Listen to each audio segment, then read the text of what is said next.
Halo, Assalamualaikum warahmatullahi wabarakatuh. Nama saya Fadia Nabila. Berbicara mengenai produk Pantene, Pantene adalah salah satu perusahaan yang bergerak di bidang kesehatan rambut.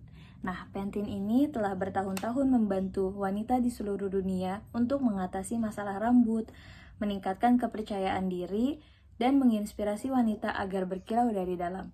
Nah, untuk sejarah perusahaan Pantene, mari kita simak video berikut ini. Jadi duta shampoo lain. Duta shampoo Pantene nggak hanya anggun, tapi mereka yang berkreasi dan menginspirasi. Juga mereka yang kuat dan tak kenal batasan. Ataupun mereka yang muda hingga berjiwa muda. Dan semua perempuan Indonesia yang mewujudkan semangat tanpa batasnya dengan rambut tanpa batas. 30 tahun Pantene setia bersama kita. Lawan ketombe, rontok, dan lepek.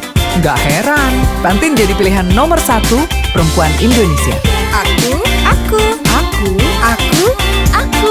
Kita semua, Duta Shampoo Pantene. 30 tahun Pantene di Indonesia, rambut tanpa batas. Tiap pagi, rambutku halus, mudah diatur. Tapi begitu keluar, ketemu udara panas, aduh, aut-autan. Ini aku atau singa? Tapi sekarang, aku punya solusinya.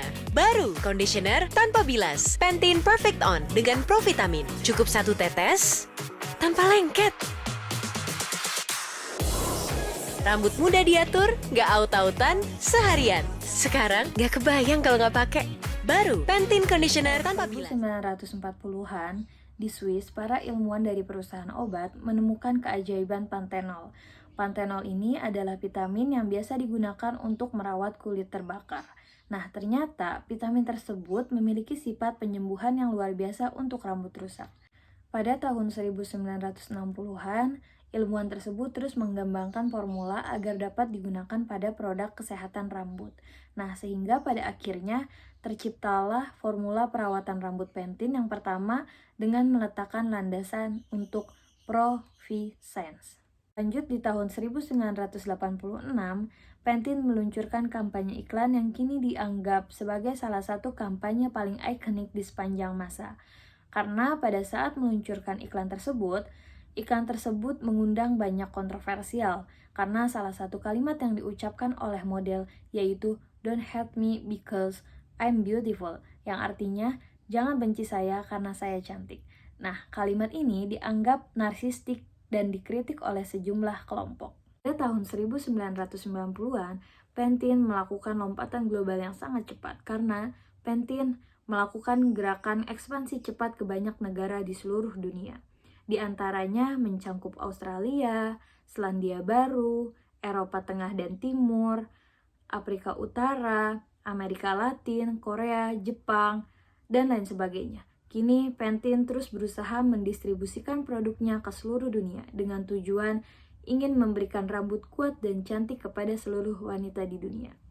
Kemudian di tahun 1997, seiring dengan pengakuan dan keterkaitan nama merek Pantene yang semakin kuat di benak para wanita di seluruh dunia, Pantene dengan cepat menjadi primadona dunia mode di akhir tahun 1990-an.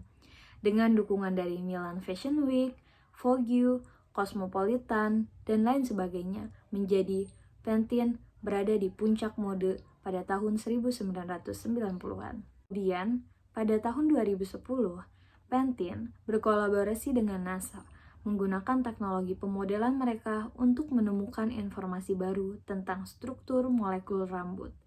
Penemuan ini memungkinkan Pantene untuk merancang ulang perawatan rambutnya, menyempurnakan formula untuk memastikan setiap tetes Pantene menutrisi rambut dari dalam hingga luar. Pada akhirnya, di tahun 2012, Pantene mengejar kesempurnaan, di mana Pantene mendirikan Pantene Hair Research Alliance didirikan di tahun 2012 untuk membawa riset dan mengembangkan Pantene ke level yang lebih tinggi, memadukan sains dan kecantikan untuk terus mengembangkan solusi yang lebih kuat untuk menciptakan perawatan rambut yang lebih efisien.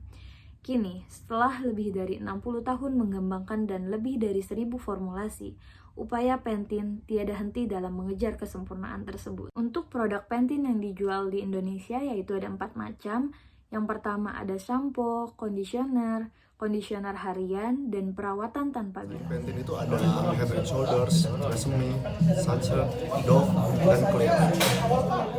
Personalizing marketing, yaitu bentuk baru dari program pemasaran dengan memandang setiap customer yang menjadi target marketnya sebagai individu yang unik. Nah, di dalam personalizing marketing terdapat dua konsep, yaitu pertama experiential marketing, di mana tidak hanya menggunakan fitur dan manfaat produk, tetapi juga menghubungkan dengan pengalaman customer yang unik dan menarik. Lalu yang kedua, relationship marketing, di mana strategi pemasaran harus melampaui produk atau layanan untuk menciptakan iklan yang lebih kuat dengan konsumen dengan cara memaksimalkan brand resonance. Nah, terdapat 3 bagian pendukung di dalam relationship marketing. Yang pertama, mass customization, yaitu perusahaan menawarkan sistem custom di mana konsumen dapat merancang produknya sendiri. Lalu yang kedua, one-to-one marketing. Di sini penjualan terjadi secara langsung dari produsen ke konsumen. Lalu yang ketiga, permission marketing. Nah, di sini praktek pemasaran kepada konsumen hanya setelah mendapatkan izin tertulis dari pihak merek. Jadi misalkan contoh, jika seorang yang ingin menjadi reseller atau ingin bekerja sama dengan suatu merek, maka mereka harus mendapatkan izin terlebih dahulu dari merek yang terlibat. Di sini, Pantene menggunakan experiential marketing, yaitu pada Maret 2019, Pantene menghadirkan Pantene Perfect Plus On yang merupakan inovasi terbaru, yaitu conditioner tanpa bilas. Di sini, conditioner tersebut tanpa menggunakan air dan tidak membuat rambut lepek dengan target market perempuan muda dan first jobbers. Dengan hadirnya Pantene Perfect On, conditioner tanpa bilas diharapkan dapat membawa standar kecantikan baru yang harus dimiliki setiap perempuan di Indonesia. Kali ini, Pantene menyampaikan keindahan rambut perempuan dan elemen manfaat dari Pantene Perfect Plus On melalui instalasi karya seni yang unik dan berbeda yang dipamerkan di dalam pameran karya seni multisensori yang bertajuk Perfect On Art Experience. Dengan diadakannya pameran tersebut, Pantene dinilai telah menambah kesadaran dan kepercayaan dari konsumen dengan menunjukkan kualitas produk yang terbukti unggul dari para pesaingnya. Oke, setelah itu ada produk strategi. Yang pertama itu ada perceived quality, yaitu bagaimana pemasar mendapatkan kualitas produk yang ditawarkan. Produk Pantene memberikan total vitamin yang ada di produknya, mulai dari perawatan rambut rontok, kelembapan untuk rambut, anti kombe, dan sebagainya. Oke, setelah itu ada aftermarket, dibagi menjadi 3, yaitu user manual, customer service program, dan loyalty program. User manual itu customer dibantu dalam penggunaan produk yang sudah dibeli. Terus customer service program itu pelayanan kenapa customer setelah penjualan. Yang ketiga itu loyalty program, membuat program loyalty agar customer loyal terhadap brand tersebut.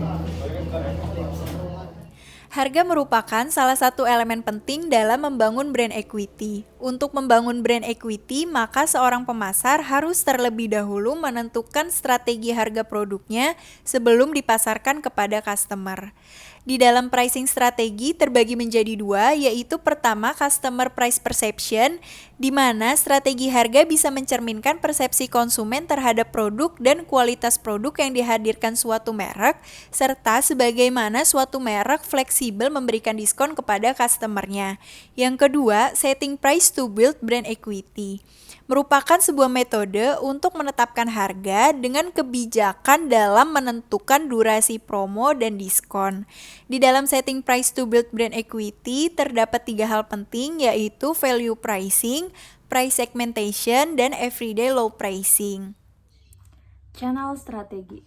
Channel strategi adalah serangkaian aktivitas terencana untuk menjangkau konsumen dengan produk perusahaan dan usaha perusahaan untuk mencari cara terbaik dalam mengekspos produk, layanan, brand identity ke konsumen yang tepat melalui channel yang tepat. Tipe channel distribusi tersebut ada 3 macam.